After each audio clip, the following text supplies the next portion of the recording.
ჩვენი სტუმრები ირაკლი ჩავლეიშვილი, პროექტი გემოვანის დამფუძნებელი და სოფო მეტრეველი, საქართველოს ეროვნული ბოტანიკური ბაღის საზოგადოებასთან ურთიერთობის მენეჯერი.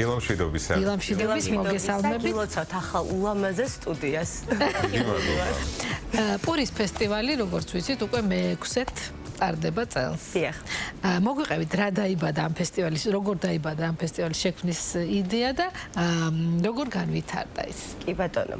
მოკლედ პირველად 2018 წელს გაიმართა საქართველოს ეროვნულ ბოტანიკურ ბაღში ქალაქ თბილისის მერიის მხარდაჭერით პურის ფესტივალი. მას შემდეგ უწყვეტად თუ არ ჩავთვლით კოვიდის პერიოდს, მოკლედ წელს უკვე მე-6-ეთ ვუმასპინძლებთ პურის ფესტივალს.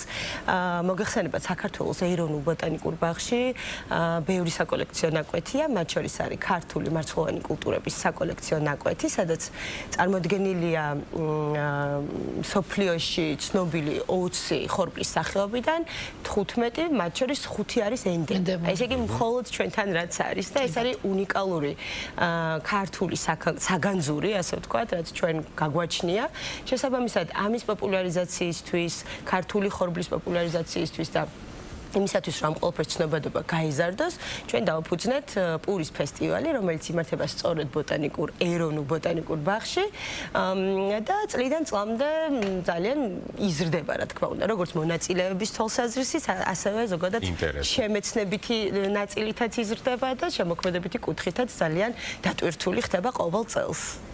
ძალიან კარგია, სოფო, თქვენს კოლექციაში, ეროვნული ბოტანიკური ბაღის კოლექციაში არის ძალიან ბევრი ჯიშის თესლი დასული. კი ბატონო. ამ პურის ფესტივალზე ამ ჯიშებიდან გამოყვანილი და ნაწარმოები პურფუნთუშეულის დაგემოვნებას თუ შევძლებთ, იმიტომ რომ აი ეს ენდემური ჯიშები კიდევ განსაკუთრებით საინტერესო არის.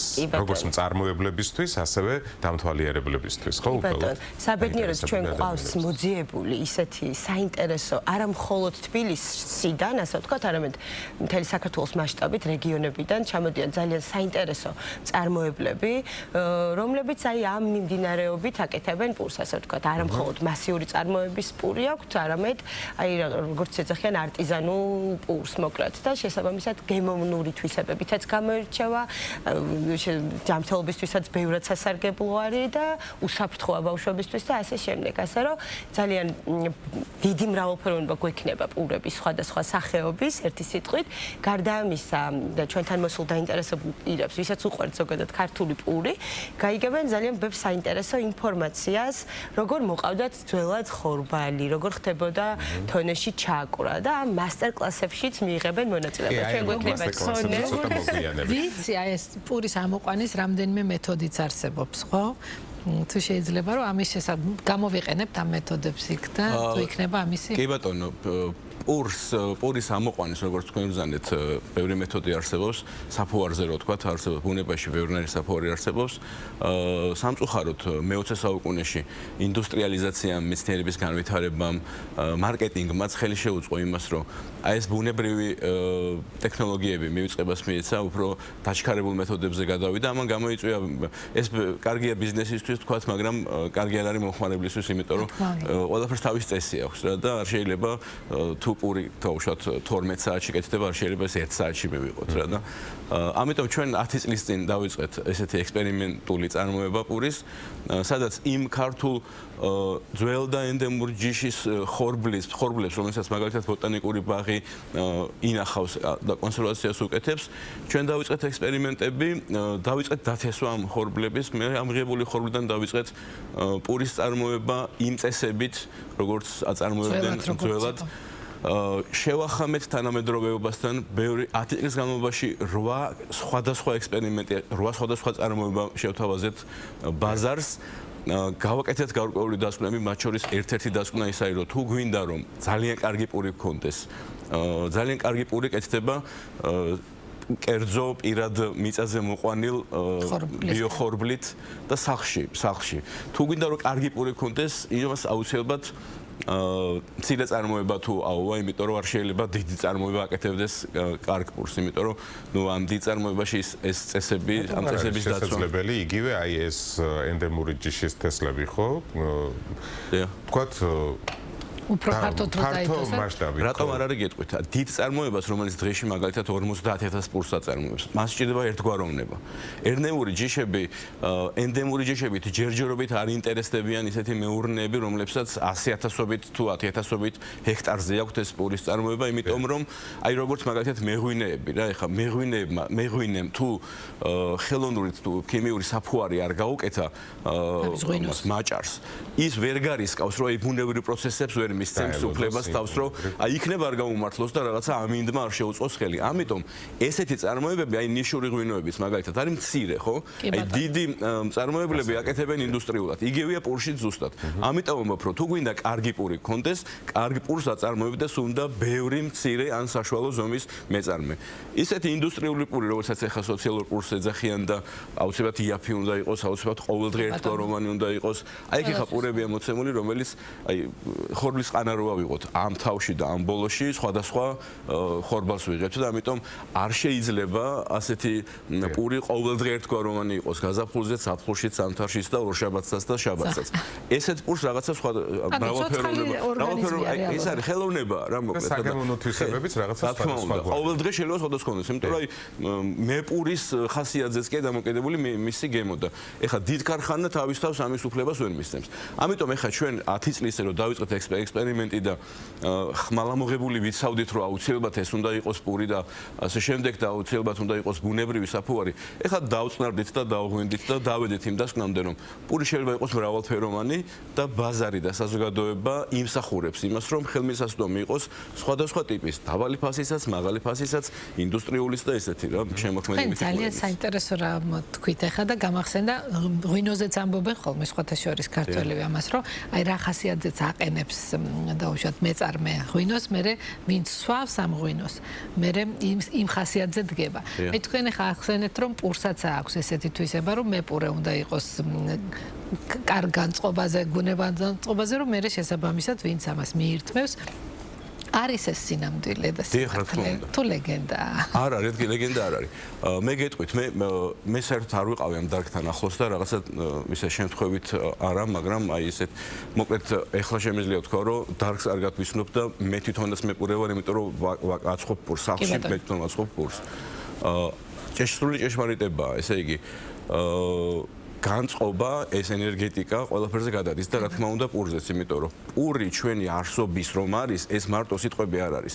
პური არის ერთადერთი, აი ძალიან უნიკალური პროდუქტი, რომლითაც ადამიანს შეუძლია იყოს სრულფასოვანი. არა მხოლოდ თავი გაიტანოს თქვა, არამედ სრულფასოვანი იყოს. მარტო პური რომ იყოს, იმიტომ რომ პურში ის მიკროელემენტებია და იმდენი მოცემული, რაც ადამიანს სჭირდება იმისთვის, რომ სრულყოფილი იყოს. ესე იგი, მისი გენეტიკური სტრუქტურა, რომელიც შედგება ცვლადი და სტატიკური ამინომჟავებისგან სულად ამინომჟავებს პური სრულყოფილად ავსებს. ამიტომ მნიშვნელოვანია ის რაც თქვით ტექნოლოგიაზე რა ვთქვით, აი რატოა რომელ შემთხვევაშია ეს მეპურის განწყობა მნიშვნელოვანი. იმ შემთხვევაში არა, როდესაც დავუშვათ ინდუსტრიულად 1 საათში მზადდება პური, მაგრამ იმ შემთხვევაში, როცა 12 საათის განმავლობაში 5 ჯერ უნდა შეეხო ამას და ამ შეხებაში ამ ყველაფერს დებ, ეს რა თქმა უნდა მოქმედებს.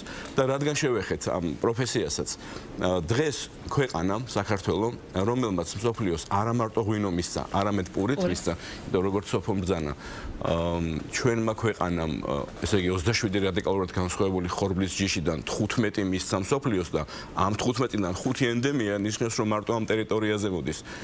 მთელი მსოფლიო ამ ჯიშებს იყენებს სასელექციოდ და ერთხელ თუ რაღაც გარკვეული პერიოდის წინ გამოიყენა ეს და მთელი ხორბალი მსოფლიოში მოშენდა ამ ხორბლებზე დაფუძნებით და რო გახდეს კიდე საჭირო, იმიტომ რომ ბოლო წლებში და ბოლო 10 წლეულებში აი ამ ინდუსტრიალიზაციამ და ბევრზე გადასვლამ უბიძგა დარგებს, რომ გამოიყვანათ ჭარბმოსავალზე ორიენტირებული ჯიშები, სხვადასხვა ბუნებრივ პირობებზე ორიენტირებული და ამან გამოიწვია, რომ აი ისეთი გემოვნური თვისებები, როგორც ქონდა და როგორც უნდა ქონდეს, აღარ აქვს. შესაბამისად, ის იმუნიტეტი აღარ არის, რომელიც უნდა ქონდეს ამ პროდუქტებს და რაღაცეები მე ამიდან გამომდინარე უკვე არა. ესე იგი, ამ ქვეყანას დღეს ღვინოში ძალიან დიდი ნაბიჯები აქვს გადადგმული ამ ბოლო პერიოდში, იმიტომ რომ მსოფლიომ გაიგო რომ აქედან მოდის ღვინო და ქვევრის ღვინო აქედან არის და 8000 წელი უწყვეტ ტრადიცია იგივე გვაქვს პურზე იმიტომ რომ ის ხალხი რომლებიც იმაზე მუშაობა რომ საქართველოს აღიარო საქართველოს უნდა თვითონ თქვას რომ თვითონ არის ღვინის სამშობლო ღვინის და პურის სამშობლო ღვინის სამშობლო უკვე ვიცით ამას ჩვენ აი ძალიან პატარა დონეზე ხა ბოტანიკური ბაღთან ერთად ჩვენ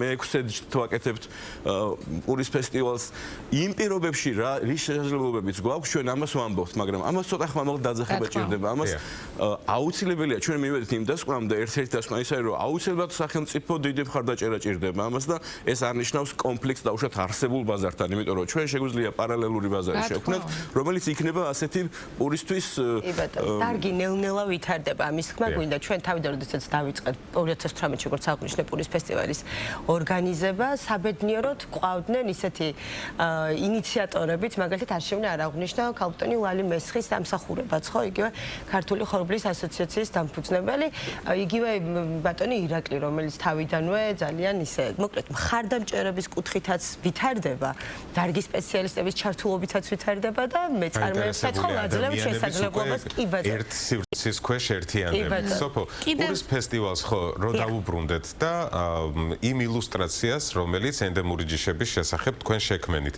რომ მოგვიყვეთ ამ ილუსტრაციის შესახებაც როგორ არის ახლა რას მოიცავს და რას გაიგებს ახალს საღონიზიებო სივრცეში გარდა იმისა რომ ბევრი საინტერესო აქტივობა იქნება როგორც აღნიშნე მასტერკლასები უშუალოდ ცხობის მასტერკლასებში თონაში ჩაკვრის მესხური ქადების გამოცხობიდან დაწყებული არ ვიცი როგორი ტრიალი იქნება სურნელების წარმოგიდგენთ ქართული ღვინოც გვექნება ყველის გვექნება და ყველაფერი კარგი მოკლედ გარდა ამის კეთილი გულიც კარგი ამინდი იმედი მაქვს გარდა ამისა თუმცა შემოდგომას უხდება ცოტათი ნალექი სხვათა შორის მით უმეტეს ფერად ბოტანიკურ ბაღში გარდა ამისა შემეცნებითი თვალსაზრისით აი ახლა მაგალითად წარმოდგენილი გვაქვს ჩვენ ერთ-ერთი ილუსტრაცია მაგალითად ჩელტა ზანდური რომელიც ასევე ენდემური სახეობაა მათ შორის დანარჩენი 4-იც იქნება წარმოდგენილი და ჰერბარიუმის სახითაც იქნება ეს ყველაფერი ანუ ეთნოგრაფიული ნიმუშები კევრიც კი ნამდვილი კევრიც კი სადაც ადრე ხორბლის რეწვა ხდებოდა ეგეც იქნება წარმოდგენილი და რასაკურველია შემეცნებითი ტექსტი ოღონდ ისეთი რომ აი მეც და თქვენს გავიგებთ და დარგის კარგი სპეციალისტით რომ მიხვდება მაგის ვიცი რომ ეროვნული სამოსიც იქნება წარმოდგენილი. კი ბატონო, კიდევ რა ტიპის ატრაქციები იქნება? კიდევ გვექნება აი მაგალითად ჩვენთან ეკოსაგანმანათლებლო სამსახურია, რომელსაც იქნება საბავშვო აქტივობები სპეციალურად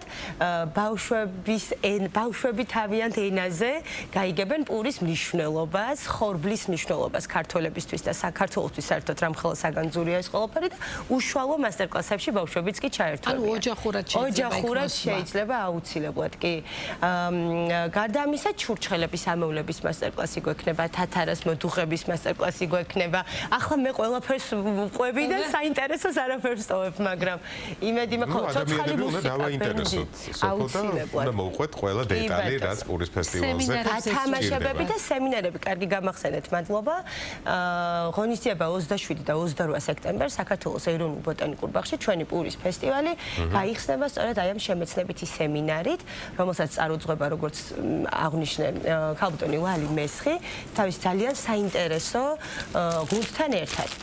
მოთხოვნა გაჩენილია, არიან ხორბლის წარმოებლები, არიან მცირე და საშუალო წარმოებლები, ესე იგი პერსპექტივა აქვს იმას, რომ პურმა, ისე როგორც ღვინომნახა წარმატება, ნახოს წარმატება როგორც საქართველოში, ასევე მსოფლიოში. რაც თავარია დავამატებ, რომ აი ამ ყველა ვიც ახლა ირაკლიმ აღნიშნა, მათ ძალიან დიდი სურვილი აქვს, რომ ჩვენთან ეროვნულ ბოტანიკურ ბაღში მიიღონ მონაწილეობა პურის ფესტივალზე. თუმცა ვისარგებლებ ახლა თქვენი ეთერის საშუალებით ყველას მადლობას გადავხდი, ვისაც აქვს სურვილი, ვინც ასწრებს ასე ვთქვათ დარეგისტრირებას და ჩვენთან შემოერთებას, თუმცა ძალიან ბევრსაც ვერ ვიტევთ რა.